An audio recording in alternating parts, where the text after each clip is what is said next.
Au nom du Père et du Fils et du Saint-Esprit. Amen. Aujourd'hui, comme vous le savez, comme vous l'avez entendu, nous sommes un dimanche, pas uniquement un dimanche de carême, nous sommes évidemment dans la fête de la glorieuse et sainte résurrection, comme tous les dimanches, mais aussi maintenant nous avons dépassé la mi-temps du carême et nous arrivons à ce dimanche particulier qui est dédié, si on veut, plutôt dédié à ce personnage saint qui est Saint Jean Climac. Et dimanche prochain, nous aurons une autre héroïne de la SS qui est Sainte Marie l'Égyptienne. Donc là, nous avons comme appui qui nous sont donnés de grands ascètes et pères de l'Église. Et c'est bien entendu pas pour rien, c'est pour que nous puissions d'abord les étudier, bien sûr, pas uniquement les commémorer ou je ne sais quoi, mais entrer dans une relation personnelle avec eux. Et bien entendu, pour avant toute chose, regarder leur vie et l'enseignement qu'ils ont à nous livrer et réfléchir à pourquoi nous recevons maintenant, dans ce temps particulier, cet enseignement-là. Alors, en ce qui concerne Saint Jean Climac, vous connaissez un petit peu maintenant, vous vous accoutumez à qui il est, à son ouvrage principalement qui nous est connu, qui est l'Échelle sainte, qui est une sorte vraiment de manuel, on peut le dire, c'est pas trivial de dire cela. Il a été demandé d'écrire après sa longue vie hérénétique. Il a passé des années dans la solitude sur le mont Sinaï, en obéissance à des pères spirituels eux-mêmes anachorètes. Et après, c'est vraiment par coup de plusieurs dizaines d'années, hein, c'est pas quelques mois. Et après cela, il a pu rejoindre le monastère bien connu de Sainte Catherine d'Alexandrie, sur le mont Sinaï, c'est le lieu même, hein, du buisson ardent, où Dieu a parlé à lui, il vénère à cet endroit. Le monastère à l'époque était dédié à la Mère de Dieu, puis le fut plus tard à Sainte Catherine, et il en devint même Igoumène. Donc il est rentré vraiment totalement dans la vie monacale, à tous les degrés de terre. Et il lui a été demandé bien de coucher sa sagesse, ce qu'il a pu apprendre auprès des pères, qu'il a beaucoup étudié, comme Saint Jean Cassien, qu'il connaît très bien, qu'il cite beaucoup, mais également son expérience personnelle d'ascèse, de prière, de lutte contre les passions, afin que ce soit accessible d'abord évidemment à tous les moines. C'est un ouvrage qui s'adresse d'abord aux moines, et puis par extension aux tous les laïcs. Alors cette échelle sainte a été compilée, et on l'appelle Saint Jean Climac pour ça, parce que Climax en grec c'est l'échelle, Saint Jean de l'échelle, d'où son nom. Alors c'est un ouvrage pratique et qui prend comme nom cette échelle, qui est, vous vous rappelez, cette vision, ce songe, cette vision qu'a eu le patriarche Jacob en voyant cette échelle qui monte jusqu'aux cieux et qui conduit à Dieu et sur laquelle les anges montent et descendent. Et bien sûr, et c'est dès l'introduction ce que nous dit Saint Jean Climac, cette échelle elle est à l'intérieur de nous-mêmes et finalement l'élévation elle va être paradoxalement proportionnelle à la manière dont nous descendons de plus en plus profond en nous-mêmes. On choisit cet emblème de l'échelle parce que c'est bien pratique. On aurait pu prendre un escalier aussi, mais l'échelle, il y a des barreaux. Et l'ouvrage est composé, d'une certaine manière, en 30 parties, chacune étant dédiée à un barreau, si on veut. Et on nous présente donc la 16, la montée, la descente, jusqu'à Dieu pour entrer en communion avec Dieu, voir Dieu, entrer dans cet état,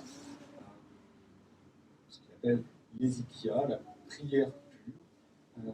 Bien, on y va graduellement, étape après étape, et ce guide qu'il a écrit, eh bien, va profondément dans le détail de chacune de ces étapes et donne finalement aux moines, mais à tout croyant qui veut appliquer, des conseils extrêmement précieux et précis. Et par exemple, il y a tout un chapitre qui concerne la garde des pensées, la lutte contre les pensées, et qui nous enseigne comment empêcher que ces insinuations diaboliques, s'agissent-là,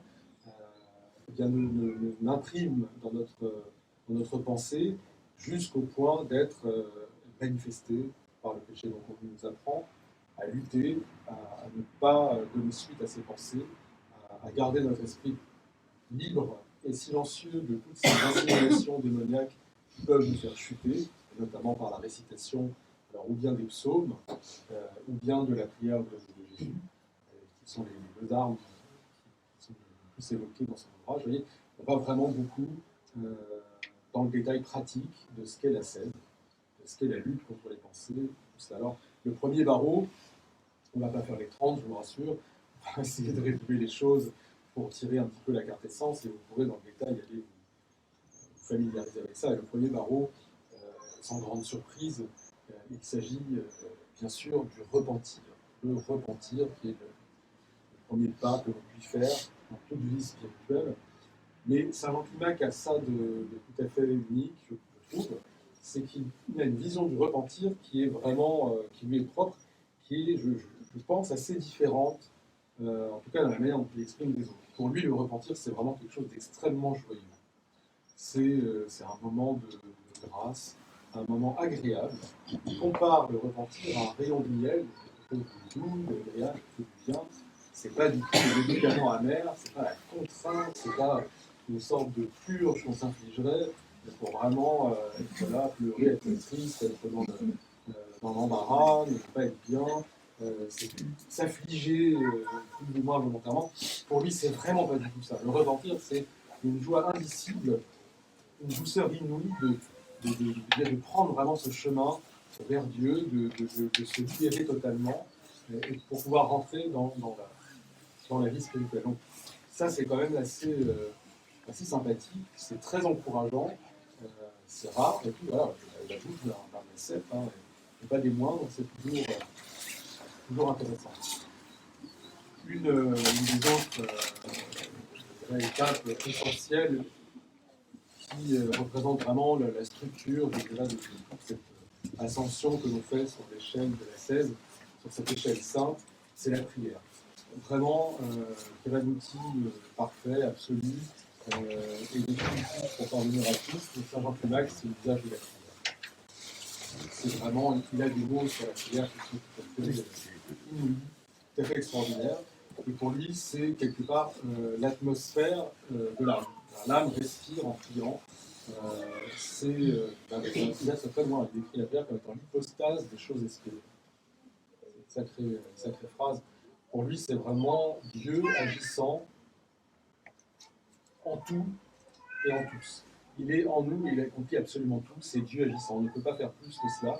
La prière, c'est vraiment l'acte le plus sublime, le plus immense que l'on puisse faire, et c'est notre arme, notre outil absolu. Il compare la prière, il la met en perspective avec la foi, et il dit la prière est une des ailes qui nous emmène, mais on ne peut pas voler avec une seule aile, hein. Donc il nous en faut deux, il y a la prière et il y a la foi. Chacune de la prière sans la foi ne nous permet pas d'y arriver, et la foi sans la prière est inutile. Donc il nous faut les deux pour nous élever, et au dernier barreau, au sommet de cette échelle sainte, c'est l'humilité, la vertu qui nous attend, et qui permet vraiment d'entrer dans la vision de Dieu, dans la communion à Dieu, et de se porter dans la prière. Vous voyez, un ouvrage vraiment capital. Et d'ailleurs, si, vous savez sûrement, si vous fréquentez les monastères, les moines, si vous avez un petit peu lu les récits des vies des pères efficaces, des gens qui ont été les rencontrer au Mont Athos ou ailleurs, ou dans le désert, de tous ceux qui mènent cette vie spirituelle, ce combat spirituel pour parvenir à Dieu, donne souvent ce conseil. Il dit voilà, pour y arriver, matériellement, on n'a pas besoin de grand-chose. Il faut deux ouvrages. C'est souvent deux ouvrages qui disent vendez vos vêtements, vendez tout ce que vous avez, allez vendre dans les rues, débrouillez-vous, mettez-vous assez d'argent pour aller acheter 2 livres qui vont vous servir. Le premier, capital, c'est l'échelle sainte de Saint Jean Climac, qui va vous guider là-dedans. Et le deuxième, ce sont les discours ascétiques de Saint Isaac le Sage. C'est vraiment les deux choses qui sont utiles aux chrétiens. Achetez ça, et pour le reste, il n'y a plus qu'à mettre en œuvre. Voilà, c'est vraiment le conseil qu'on a. Donc, ce livre est capital. Et donc, c'est une des raisons pour lesquelles nous l'avons aujourd'hui sous les yeux, parce que le carême que nous menons vient souligner le fait que dans notre vie chrétienne, notre vie spirituelle est une ascèse, est une lutte, est un combat spirituel, et vous vous rappelez, nous s'apprenions l'an dernier, puisque nous avions un bataillon de catéchumènes que nous avions baptisé, et le carême et Pâques, c'est vraiment cette période-là qui est faite pour entrer dans la vie spirituelle. Il y a ces exorcismes qui sont faits avant la confession de la foi, avant de rentrer dans le saint baptême, et c'est justement, qui dit exorcisme, dit combat contre le démon, dit combat spirituel, ce qui est souligné dans les chaînes, et qui nous amène à l'évangile de ce jour, qui est celui d'un exorcisme justement, et que je vous ai bien entendu donné à étudier pour qu'on puisse se remettre dans cette position qui a été la nôtre de catéchumène, c'est-à-dire revivre ces étapes du combat spirituel. Et l'évangile est donné vraiment par grâce par rapport à ça, parce qu'il est le résumé, je crois qu'on peut dire ça comme ça, parfait de l'échelle sainte. Le Christ nous donne là la quintessence de cet enseignement du combat spirituel de la 16, et vous allez le voir de manière extrêmement claire. Vous vous rappelez le récit, je vais très vite, parce que vous entendez, ça ne sert à rien de un démon muet est dans un enfant, rien à faire pour le sortir de là, il le tourmente de toutes les manières. Les apôtres ne parviennent pas à chasser ce démon, pourtant ils ont reçu le pouvoir de le faire, ils n'y arrivent pas. Déception, le Christ intervient, en profite pour donner une leçon, donc il mime une sorte de mise en colère, je pense. Il ne devait pas l'être vraiment, mais il souligne le fait que, voilà, regardez tout le temps que vous êtes à prétendre être de la race d'Abraham, ce qu'on entend, nous, d'ailleurs, dans l'épître de ce jour. Les Juifs étaient très fiers de cela, et ça remontait, je dirais, à une lignée sacerdotale aussi, donc on estime une sorte de pouvoir confié par Dieu, par l'alliance, par la loi. On nous évoque Melchisédek aussi, grand prêtre, et on se dit, voilà, ils ont le pouvoir de chasser le démon, et ils n'y arrivent pas. Bon, dommage. Il y a donc, c'est parce qu'il y a autre chose, et cette autre chose, le Christ lui va parfaitement bien y arriver, il va leur donner l'explication en privé, et grâce au saint évangéliste Marc, eh bien, nous avons l'explication aussi qui nous est connue. Ce type de démon-là, celui qui prive l'homme de sa faculté de la parole, de la faculté de louer Dieu, qui rend sourd, d'après la deuxième partie du texte aussi, donc qui ne permet pas d'entendre la parole de Dieu, et bien ce démon-là, il va se chasser que par la prière et par le jeûne.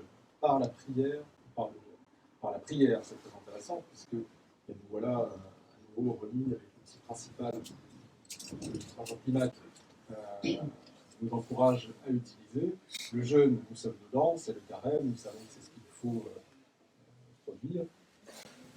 Et la manière dont la prière va être employée est la plus intéressante. On se doute bien que les apôtres, ils ont dit des paroles. Ils n'ont pas juste fait des gestes, ils n'ont pas juste émis une intention, ils ont certainement prié, mais ça n'a pas marché, parce qu'il manque peut-être quelque chose dans la manière d'aborder la prière. Et cette